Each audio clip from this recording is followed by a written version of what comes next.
Good day guys. Custom classes में आपका स्वागत है।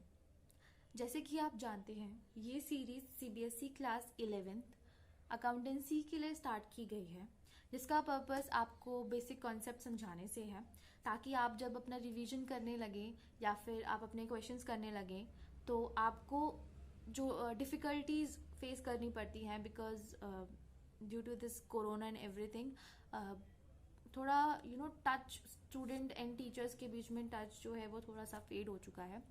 तो अगर आपको कॉन्सेप्ट समझने में कोई डिफिकल्टी होती है तो आप मुझे बता सकते हैं। आपके रिवीजन के लिए भी ये फ्रूटफुल होगा, और आपको कोई कॉन्सेप्ट में अगर क्लैरिटी नहीं है तो वो भी मैं आपको 100% प्रोवाइड कराने की पूरी कोशिश करूंगी। पिछली 2 वीडियोस में हमने इंट्रोडक्शन टू अकाउंटेंसी किया, जिसमें मैंने आपको अकाउंटेंसी क्या है, उसकी डेफिनेशन क्या है, उसकी प्रोसेस क्या है वो समझाई। उसमें कुछ बेसिक टर्म्स जो थी, जो आपके प्रैक्टिकल पोर्शन में कीवर्ड्स की तरह काम करती हैं, उनको समझाने की कोशिश करी। आज हम उसका सेकेंड पार्ट करेंगे, जिसमें मैं बाकी की बची हुई टर्म्स को आपको समझाऊंगी।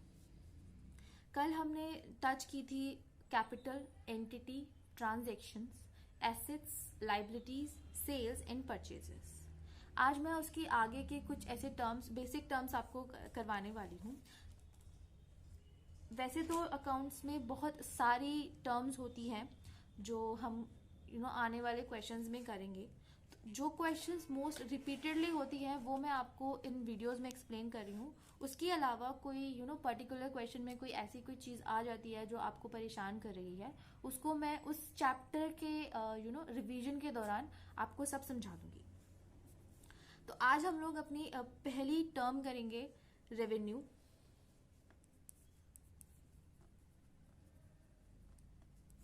रेवेन्यू क्या होता है? रेवेन्यू होती है आपकी जो पूरा ग्रॉस जिस भी सोर्स से आपके पास पैसा आया, इनकम हो रही है, आपके पास पैसे आ रहे हैं, आपकी कमाई हो रही है, किसी भी सोर्स से हो सकती है। वो सेल्स हो सकती है। सेल्स जैसे मैंने आपको कल एक टर्म समझाई थी।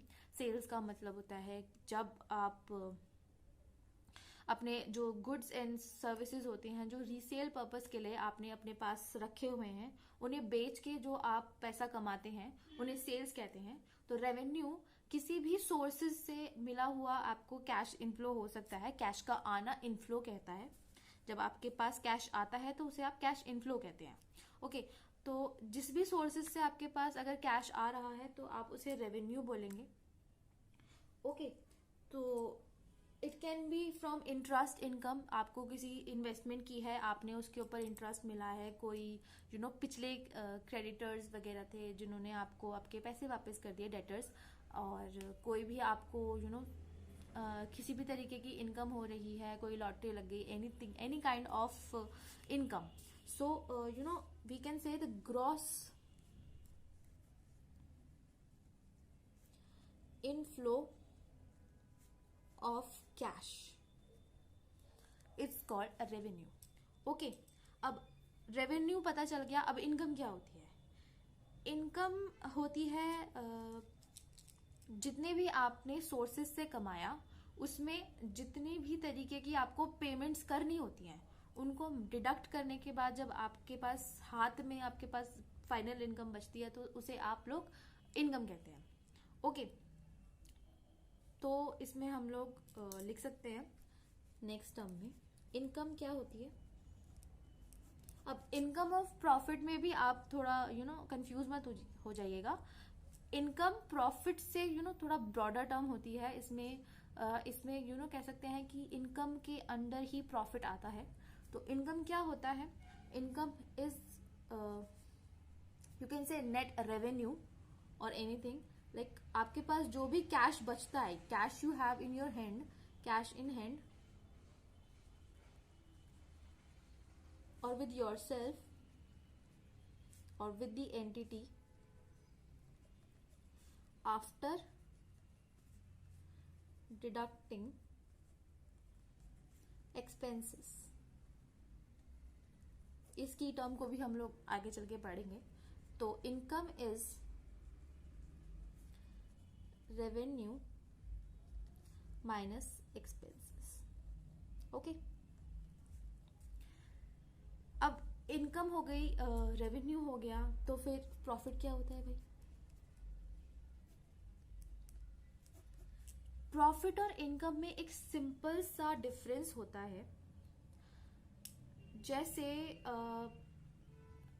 मैंने आपको रेवेन्यू में ये बताया कि हर तरीके की किसी भी तरीके की इनकम हो रही है, भले ही वो आपके बिजनेस के नेचर से हो। जैसे कि अगर सपोज आपका बिजनेस स्विच बेचना है या फिर प्लग्स बेचना है, कोई भी इलेक्ट्रॉनिक आइटम्स, जैसे सपोज इसी का एग्जांपल ले लेते हैं, जैसे आपका बिजनेस पेन्स बेचना है, तो आपकी अगर इससे इनकम हो रही है, सिर्फ पेन्स बेच के हो रही है, तो उसे आप सेल्स कहते हैं। लेकिन उसके अलावा अगर आपको किसी ने इंटरेस्ट दिया या फिर आपको कोई कोई सडन गेन हो जाता है या लॉटरी लग जाती है, anything any kind of money inflow that you are getting, उसको आप इनकम कहते हैं। अब जो सिर्फ चीज आपको आपकी ऑपरेशनल एक्टिविटीज, जैसे आपकी ऑपरेशनल एक्टिविटीज है ये पेन का ट्रेड करना, ओके, पेन बेचना और खरीदना। अगर आपको उसमें, जैसे आपने सपोज रीसेल पर्पसेस के लिए पेन खरीदे, तो आपको पर पेन जो पड़ा वो आपने 3 रुपए का खरीदा और आपने 5 में बेच दिया, तो उसके जो आपको रेवेन्यू हुआ वो 5 रुपए का हुआ, लेकिन जो आपको प्रॉफिट हुआ वो 2 रुपए का हुआ। ओके, तो जो आपने सेल्स, जो आपने अपने कॉस्ट को कवर करने के बाद जो एक्सेस कमाया अपने ऑपरेशनल एक्टिविटीज से, वो आपका प्रॉफिट होता है। Okay, are you getting my point? तो हम ये कह सकते हैं कि प्रॉफिट इज द इनकम, मतलब पैसा आया, इनकम बाय द बिजनेस और by the entity through business operations, okay, या फिर ऑपरेशनल एक्टिविटीज।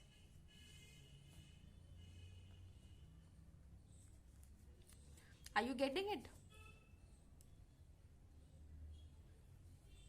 अब इसमें भी gross profit and net profit के टर्म्स आते हैं।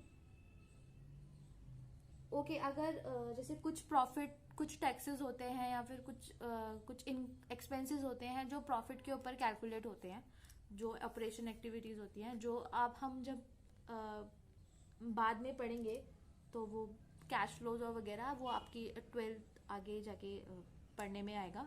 अगर उसमें हम लोग बनाते हैं तो उसमें जब हम लोग प्रॉफिट के ऊपर टैक्सेस वगैरह निकालना स्टार्ट करते हैं, तो वो क्योंकि वो एक्सपेंसेस जो होते हैं वो प्रॉफिट निकलने के बाद डिडक्ट होने स्टार्ट होते हैं, तो उन एक्सपेंसेस को डिडक्ट करने के बाद जो आपके पास अमाउंट आती है उसे आप नेट प्रॉफिट कहते हैं। ओके, तो अब हम नेक्स्ट टर्म पे चलते हैं। एक्सपेंसेस क्या होते हैं?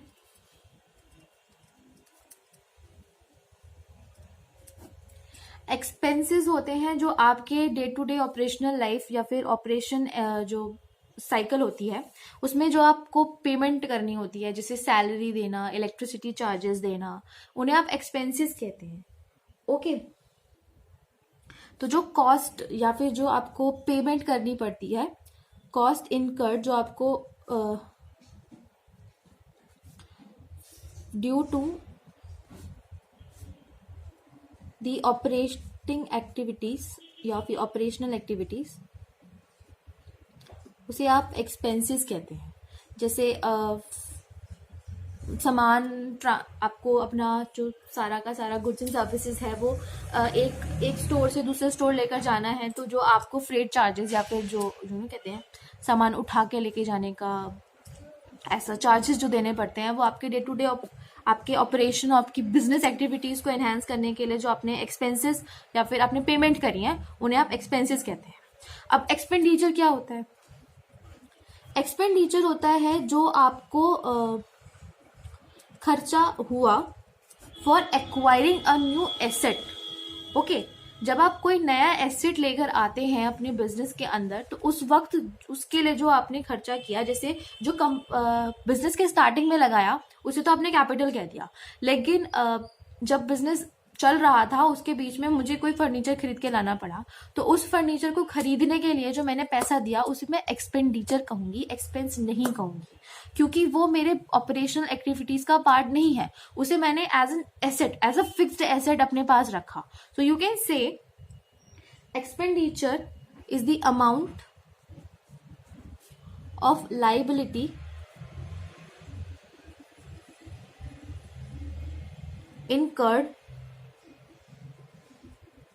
for acquiring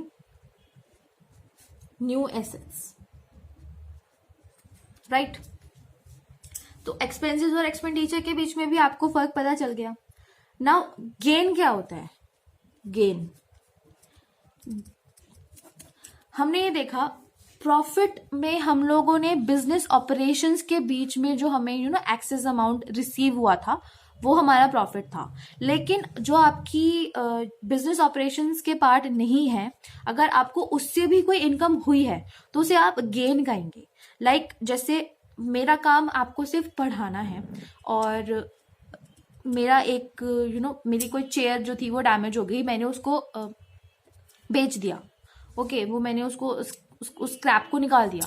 तो उसको बेचने पे जस्ट इन से मेरे को वो मुझे पड़ी थी, मैंने वो सेकंड हैंड ही खरीदी थी, इस वजह से मुझे वो से 300 की पड़ी। लेकिन उसको मैंने जब बेचा तो वो खरीद के 400 में ले गया। तो मुझे वो जो 100 रुपए मिले, इनकम तो मेरी हुई, लेकिन वो मेरी ऑपरेशनल एक्टिविटीज का पार्ट नहीं थी। वो मेरा काम नहीं है, कबाड़ी की दुकान से सामान खरीदना, कबाड़ी के ऊपर पास बेचना, वो मेरा काम नहीं है। मेरा काम आपको बढ़ाना है। वो एक एक्सेस अमाउंट मिल गई थी मेरे को एक ऑपरेशनल एक्टिविटीज के अलावा भी, तो उसे हम गेन कहते हैं। ओके, तो अगर हमारी इक्विटी या फिर हमारे पास इनकम फ्रॉम other than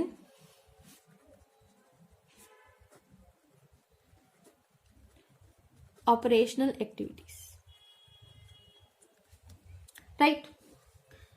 उसके बाद लॉस क्या होता है? अब लॉस में हम ये वाली नहीं करते जिसमें प्रॉफिट और गेन वगैरह हमने डिफरेंट किया। Loss is loss. आपने एक्सपेंसेस वो थे जो आपके ऑपरेशनल एक्टिविटीज